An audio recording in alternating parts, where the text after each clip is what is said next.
So we are back again with another episode of Arsenal Transfer News Daily. Lots of bits of news to cover today, so let's get straight into it. The first bit of news we are going to talk about today is of Albert Lokonga. Now, so on Lokonga, the news is that a new bid has been put in for Lokonga, which is set to be accepted by Anderlecht. Now, 10 days ago, we put in a bid of £14 million plus £3 million in add-ons, taking the total package to £17 million. Now, a lot has changed since then, and Arsenal have become a bit stale on the movement. But this week, Arsenal are set to complete the signing of Albert Lokonga from Anderlecht, as the new bid has been put in of £17 million plus £3 million in add-ons, taking it to £20 million.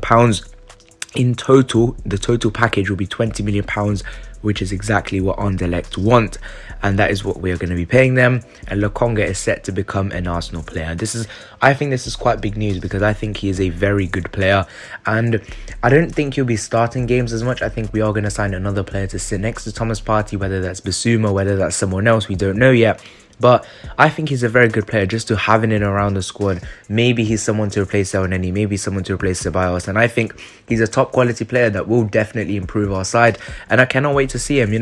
It's been so long since Arsenal, actually unearthed gems of their own. Yes, we have done that with the likes of Martinelli, but we really haven't done that with other sorts of players. And I think the signing of Lokonga will be a huge step in the right direction, because all of the reports I'm hearing about this guy are very positive, and I can't wait to see him in the Premier League, how he'll cope for Arsenal, and it's quite exciting. He reminds me a lot of Thomas Partey, so maybe, just maybe, he could complement him next to him in that midfield, because we need more players like Thomas Partey, and their prime. Thomas Partey didn't have the greatest season, but we know what he can do when he's at his best. Obviously, last season for many different reasons that wasn't the case, but Lokonga is now set to become an Arsenal player. Leave your thoughts in the comment section down below about that one. Next bit of news I want to talk about is the potential swap deal of Toni Kroos and Pierre-Emerick Aubameyang. Now, Marca in Spain are reporting that a possibility of getting Toni Kroos out of the club, which Everton's new Real Madrid manager Carlo Ancelotti wants to do. He wants to try to get Toni Kroos out of the club, and a potential make-weight to get him out of the club is Pierre-Emerick Aubameyang. And apparently Carlo Ancelotti really appreciates the player and wants to bring him to Real Madrid. Obviously, Aubameyang has a dream of playing for Real Madrid one day, as he promised his grandpa that he would once play for Real Madrid. So it is a dream of his to play there. Now, whether this has any weight to it is very confusing in my opinion, because swap deals, especially of this nature between two big name players in world football, is going to be very difficult to happen. Even when we saw the swap deal with Sanchez and Mkhitaryan, even though that wasn't a huge level swap deal, it was still quite big in my opinion. And this one's going to be even difficult. The wages of Toni Kroos aren't exactly that great either. He's on nearly, I think, 400 grand a week, and he is 31 years old. And Aubameyang, I think he just turned 32. Personally, I wouldn't do this. I've thought about it a lot, about Toni Kroos, how he is a world-class footballer, but I think at the age he's at the sort of money he would cost us in wages, signing on fees, agent fees, that sort of thing, I don't think it's worth it personally. Get someone younger like your Lokongas, like your Bissoumas, and try and go it that way, because someone like Toni Kroos will probably be happy with taking the money and just settling on it. I don't want to be rude by saying that or something, but I don't think he'd be that sort of player that would actually try too much, especially when Arsenal are not in European football. Why would he leave Real Madrid in the first place? Because, that's where, he's doing all his football. That's where he's been there for so long, obviously before their Bayern Munich, so he's used to winning. And at Arsenal, he's not potentially going to get that. And is he going to fit into his system? Is he someone that we want? Because it's Real Madrid proposing the swap deal, not Arsenal. Do we want to get rid of him? Do Arteta and Aubameyang like each other? A lot of different factors that have to go into this. But personally, I wouldn't take Toni Kroos at Arsenal. I wouldn't swap Aubameyang out for him. I think if we had the opportunity to sell Aubameyang for, to Real Madrid, I'll probably do it. Maybe try and get someone younger, like your Ivan Toney sorts of players. So it'll be very interesting to see what we do in this one. But leave your thoughts in the comment section down below. So the next bit of news is on Emile Smith-Rowe. Now this one is a very interesting transfer rumour, I must say. We're always involved with Aston Villa somehow, some way, aren't we? I don't know, their name as a club keeps popping up, and the deal they're trying to do at the moment seems like such an ambitious one, but yet such a confusing one. After they secured the signing of Emiliano Buendia, they also want to sign Emile Smith-Rowe. Now they had a £25 million bid rejected, which was about a week ago. Now they are set to put in a second bid of around £30 million. Now this comes after Smith-Rowe hasn't yet signed a new contract with the club. Fabrizio Romano has already put it out there that he is very close to signing a new contract for Arsenal, so it would put any sort of deal in the mud, I would say. But, a huge but, maybe the player isn't happy. I really do think that's unlikely because he is an Arsenal boy through and through. And the confusing bit is, why do Aston Villa need Smith-Rowe? They've got Buendia, they've got Grealish. Why do they need another sort of cam slash wing slash that sort of player? Do they need Smith-Rowe? I don't know. It's such a weird one, in my opinion. At least in my opinion. Leave your thoughts in the comment section down below about this one, but personally, I don't think he's going to leave. I think he will stay at Arsenal, and I think he will sign that new contract with the club.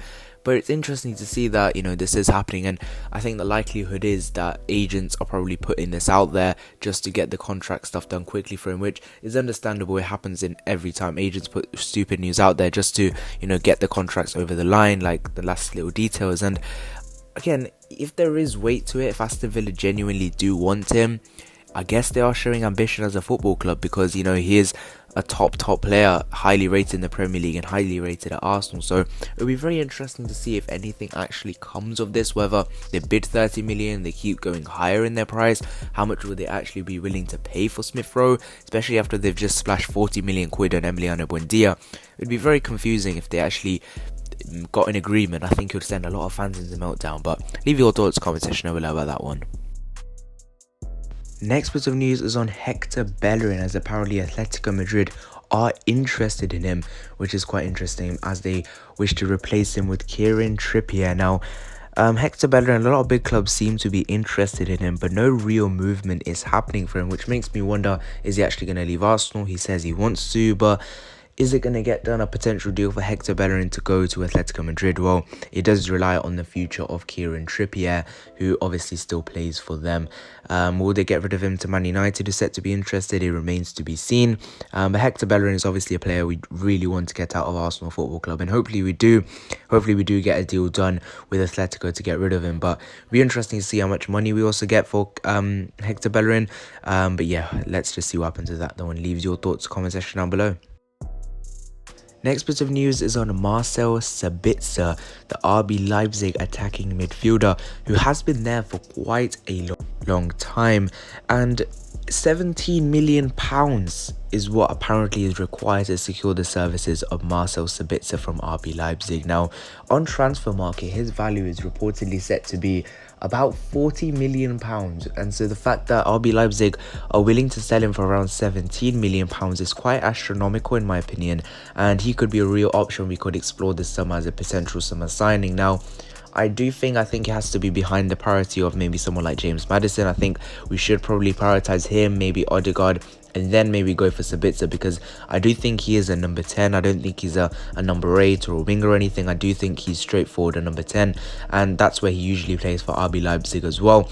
He is 27 years old, so he is coming into his prime years, and I do think it would be a very good signing if we did get it over the line, especially if it were to be 15 to 17 million pounds. His contract does run out next year, but maybe we can get him on a free next year. That could be an opportunity we could go in for, but he's a player I quite like, and hopefully we do make some movement in him if we can't get our other targets, because he does look like a pretty decent player, obviously captaining Leipzig at times as well. Next bit of news is Patrick van Aanholt. Now, we are linked with him once again, and I also said in the January transfer window we were linked with him back then. Also, I did talk about him in quite a few videos then. We are linked with him again. Now, this has been put out by a few English journalists, including Chris Wheatley, I think it was. In my opinion, I'd probably take him. I think he's 28 years old now. and his profile is pretty good. You know, he's a Premier League proven left back, and I think he'd provide good competition for Kieran Tierney, being a a Premier League proven player. And I definitely would try and sign him on a free transfer, which is what it's going to be, because I don't think we need to spend loads of money on a proven left back, because, you know, we're not in European competition, we're not going to be rotating as much, and I don't feel the need for it to be a priority. But leave your thoughts in the comment section down below. Do you think we need to spend big money on a left back, or do you think we can just deal with the free, like your Doigs, like your Bertrands, and like your Van Arnolds? Thank you so much for watching this video. If you have enjoyed, please leave a like and subscribe. See you guys in the next one.